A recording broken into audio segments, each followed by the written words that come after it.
洗衫前，先檢查同清理口袋入面嘅雜物，再將衣物嘅紐扣或拉鏈扣上，反轉衣物，而一啲精緻嘅衣物就可以放入洗衣袋清洗。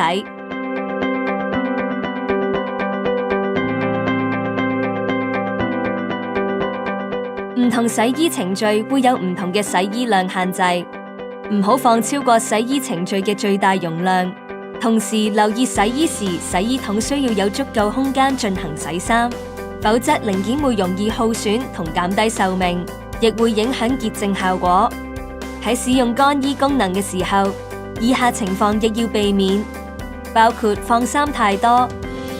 衣服過濕、衣物仍然滴水，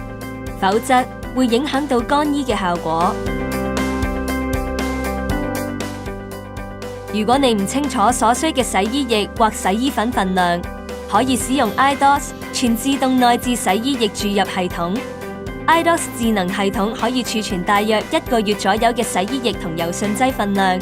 喺每次使用嘅時候會自動偵測洗衣量、衣物嘅污糟程度同埋衣料，自動調節同注入最準確嘅分量，咁就可以慳返唔少洗衣液同柔順劑，又可以避免引起皮膚敏感。喺選擇溫度嘅時候，要喺攝氏30度以上，咁洗衣液或洗衣粉嘅酶先至會較容易發揮功效。不過記得唔好超過標籤上指定嘅溫度，咁就唔會整到件衫縮水啦。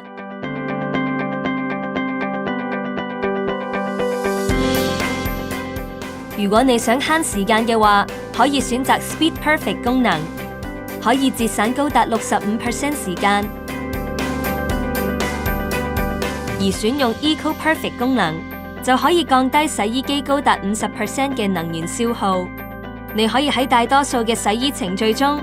省時節能，自己話事。